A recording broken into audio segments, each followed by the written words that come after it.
नमस्कार दोस्तों। यात्रा करना मनुष्य का नैसर्गिक स्वभाव है। प्रकृति ने मनुष्य को भ्रमणशील बनाया है। शायद इसी वजह से जब भी इंसान को मौका मिलता है वह छुट्टियां मनाने पर्यटक स्थलों की ओर निकल पड़ता है, चाहे यात्रा में कितनी कठिनाइयां ही क्यों ना हो। आधुनिक टेक्नोलॉजी और साइंस ने यात्राओं को और सुगम बना दिया है। इसी कारण वर्ल्ड टूरिज्म हर दिन फल फूल रहा है। एक खूबसूरत पर्यटन स्थल की रहस्यमयी कथा सुनाते इस YouTube चैनल में आप लोगों का हार्दिक स्वागत है।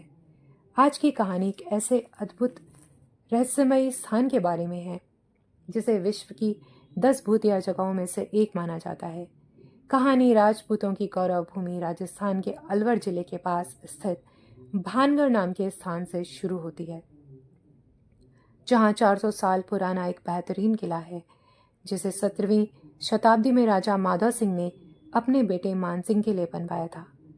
किंवदंतियां कहती हैं कि इस किले के निर्माण से पहले यहाँ पर बालूनाथ नामक तपस्वी ने इस जगह की शांति से प्रेरित होकर यहाँ अपनी कुटिया बना ली और तप में लीन रहने लगे। एक दिन राजा माधव सिंह इस ओर शिकार खेलने आए तो उस स्थान के सौंदर्य से मंत्रमुग्ध होकर यहाँ पर किला बनाने का सपना देखने लगे। तपस्वी से काफी आग्रह करने के बाद राजा को यहाँ किला बनाने की अनुमति मिल गई और साथ ही एक चेतावनी भी कि किले की दूरी और उसकी प्राचीरों की ऊंचाई कभी इतनी ऊपर ना उठे कि उसकी छाया उनकी तपोभूमि पर पड़ने लगे। राजा ने वचन दिया कि ऐसा कभी नहीं होगा, पर राजा के उत्तराधिकारी इस वचन को भूल गए और एक दिन किले की प्राचीर इतनी ऊंची उठ गई कि उसकी छाया बालूनाथ की कुटिया को छूने लगी। कहते हैं कि उसी रात रहस्यमयी शक्तियों ने पूरा नगर छिन्न भिन्न कर डाला। प्रजा और राजा ने रात में ही डर के कारण पूरा नगर खाली कर दिया। तब से यह स्थान बसा ही नहीं।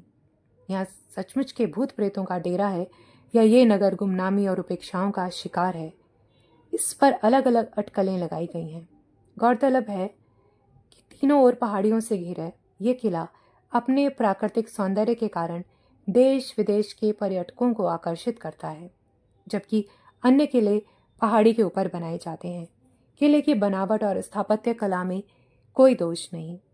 आश्चर्य की बात है कि भूतिया कहलाने वाले इस किले में बहुत सारे मंदिर हैं, पर इस किले की प्राचीर काफी छिन्न भिन्न है, जैसे किसी ने अचानक आक्रमण किया हो। इतने सुंदर किले के साथ जुड़ी भूत प्रेतों की कहानियों ने इसे इतना उपेक्षित कर दिया कि यहाँ बिजली तक की व्यवस्था नहीं है। बहुत से जिज्ञासुओं ने राज की आज्ञा लेकर यहाँ पर रातें बिताई हैं, पर उन्हें भूत प्रेतों का कोई संकेत नहीं मिला। गौरतलब है यहाँ शाम होते ही इस स्थान पर प्रवेश करना निषेध है। कुछ लोगों ने यहाँ एक प्रकार की नकारात्मक ऊर्जा भी महसूस की है, परंतु शायद वह ऊर्जा इस किले की बदहाली और उपेक्षा के कारण महसूस होती होगी। भूत प्रेतों के नाम पर यहाँ कई व्यवसाय भी चल रहे हैं। किले के बाहर मिठाई वालों की दुकानें हैं जो पर्यटकों को ये कहकर लड्डू बेचते हैं कि ये किले के अंदर पहुंचने पर छिन्न भिन्न हो जाते हैं, पर पर्यटकों ने बताया कि लड्डू एकदम सही सलामत ही वापस आते हैं। इन सब तथ्यों पर विचार करने से यह निष्कर्ष निकलता है कि यह किला किसी अज्ञात आक्रमण का शिकार हुआ होगा।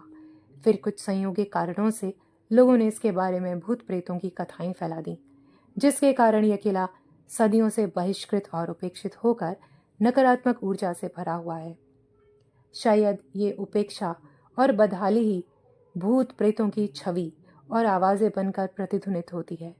आशा करती हूँ कि विश्वासों और अंधविश्वासों की कई परतों में लिपटे इस रहस्यमय किले की कहानी आप लोगों को पसंद आई होगी। धन्यवाद।